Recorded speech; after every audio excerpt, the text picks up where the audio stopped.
So here's the thing about The Little Mermaid. I had never played it before I started recording. 35 minutes after I had put the cartridge in, I had beaten it. And 10 of those minutes I was unloading groceries. And it's not that short because it's easy, although it is fairly easy. It's that short because there's no content in the game. It feels like Capcom decided to push this out the door 4 months early. And as a result, it's only 1/3 of a game.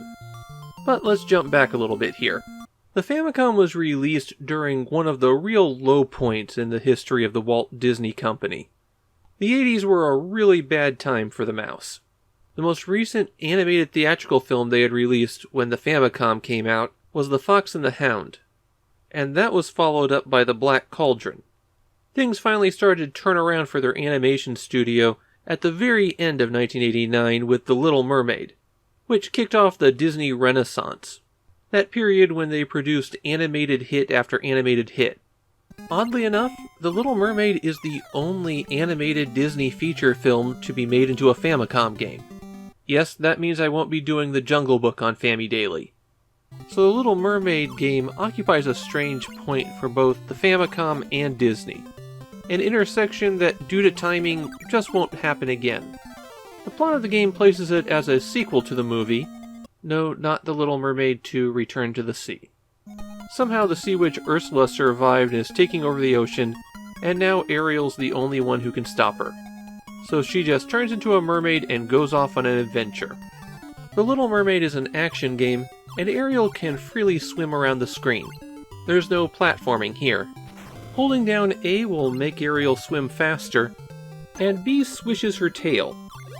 That will launch a short-ranged attack that can bubble up enemies. You can run into bubbled enemies to pick them up and carry them with you, and you can also carry shells. Pressing B while you're carrying an item will fling it. Normally you throw them straight ahead, but you can also throw them straight up. You don't have to throw a shell to defeat an enemy, you could just run into them while carrying it. And besides knocking out opponents, throwing objects can reveal hidden items on the stage. The Dinglehoppers and Snarfblats are just worth additional points if you manage to make it to the end of the level without dying. And of course the hearts refill some of your life. You actually start out with your life only half full. 3 hearts instead of 5.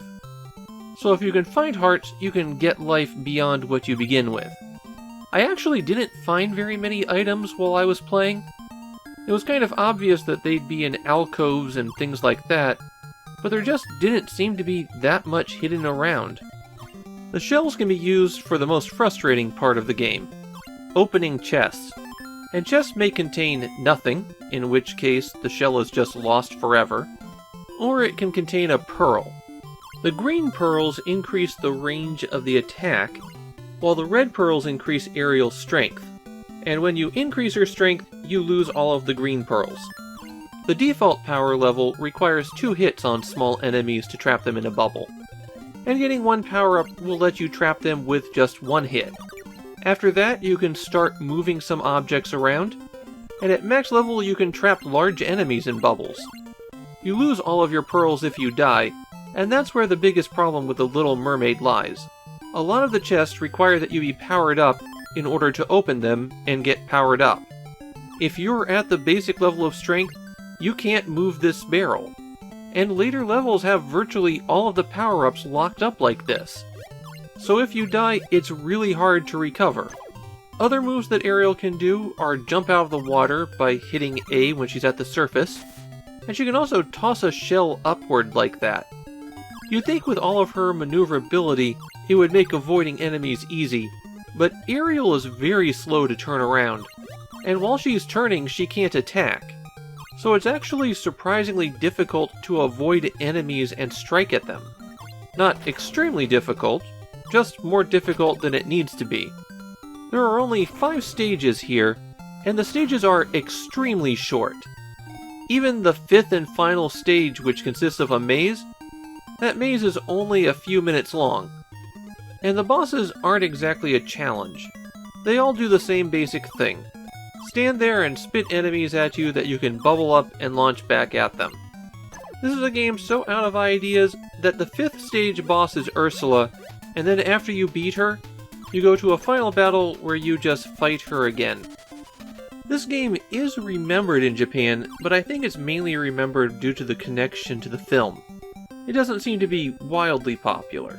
I just found a lot of regular mentions that people had picked up a copy. I think I made my feelings on The Little Mermaid pretty clear. The game's a real mess. The power-up system needed a rethink, especially how getting more power-ups is locked behind power-ups. And when you're not fumbling through the game like I am, the whole thing is probably only about 10 minutes long. And that's if you're not speedrunning. They had to strip away your health bar to give the game any kind of challenge. The Little Mermaid is a lot of empty space, and not a lot of fun.